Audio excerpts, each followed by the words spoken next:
Ah, la procrastination, on la connaît tous, n'est-ce pas? Cet adversaire qui semble se mettre en travers de nos projets, de nos ambitions. C'est une lutte quasi universelle. On va essayer de comprendre pourquoi c'est si difficile de s'y mettre. Voilà la question qui nous hante tous. Ce moment où l'on sait exactement ce qu'on doit faire, la tâche est juste là, devant nous, et pourtant impossible de faire le premier pas. C'est comme être paralysé. Mais d'où vient ce blocage? On a souvent tendance à se dire que c'est une question de volonté, un manque de discipline, on se tape un peu sur les doigts. Mais en fait, la réalité est bien plus subtile que ça. Le vrai problème, ce n'est pas tant le manque de discipline que cette habitude d'attendre la motivation pour enfin agir. Allez, c'est parti. On va décortiquer ensemble ce fameux mythe de la discipline. Cette idée reçue qui nous met bien plus de pression qu'autre chose.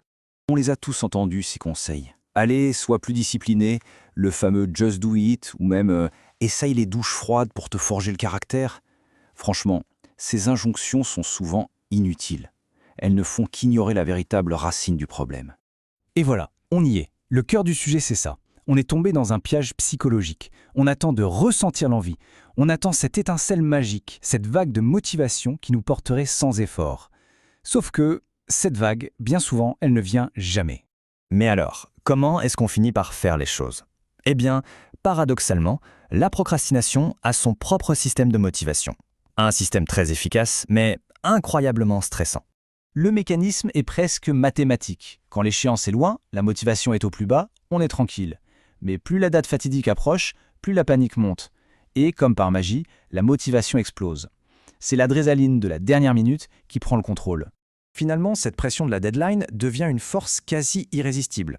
Ça marche, dans le sens où le travail finit par être fait. Mais à quel prix? Stress, nuit blanche, qualité parfois discutable, c'est un cycle épuisant. Il est temps de mettre un nom sur notre véritable adversaire. Si ce n'est pas un manque de discipline, qu'est-ce que c'est alors? L'ennemi, c'est ce qu'on pourrait appeler le piège de la motivation. C'est cette fausse croyance qu'il faut d'abord sentir l'envie pour pouvoir agir.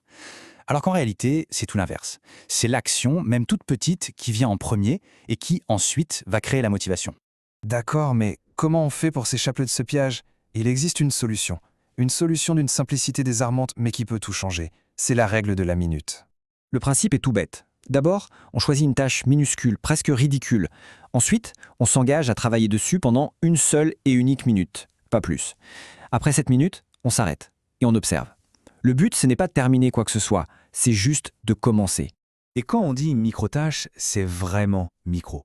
Juste écrire la première phrase du rapport, ranger un seul livre sur le bureau, simplement ouvrir le bon fichier, envoyer ce petit email de rien du tout, lire un unique paragraphe. L'idée, c'est de rendre le premier pas si petit, si facile, que le cerveau ne peut tout simplement pas s'y opposer. Maintenant, voyons pourquoi cette règle toute simple est si puissante. Il y a un véritable mécanisme psychologique qui se met en place. C'est là que ça devient intéressant. Tout commence ici, avec une toute petite tâche, mais une tâche qui est accomplie. Pour notre cerveau, une victoire est une victoire, peu importe sa taille. Il enregistre simplement « objectif atteint ». Et cet accomplissement, même s'il est minuscule, il déclenche un sentiment de réussite. C'est une petite dose de satisfaction, la preuve concrète qu'on est capable d'agir et d'obtenir un résultat. Cette petite satisfaction qui agit comme une étincelle, c'est elle qui libère la fameuse motivation qu'on attendait sagement. Elle n'est plus une condition pour démarrer, elle devient une conséquence de l'action. Et voilà, la machine est lancée. On entre dans un cercle vertueux. Une petite action amène un petit succès, qui génère un peu de motivation, qui elle-même nous pousse à faire une autre petite action. Le mouvement est créé et continuer devient soudain beaucoup plus facile. Finalement, c'est peut-être ça la clé. Le changement de perspective est total. Et si le but du jeu n'était pas de trouver la motivation pour pouvoir commencer, mais tout simplement de commencer pour enfin trouver la motivation,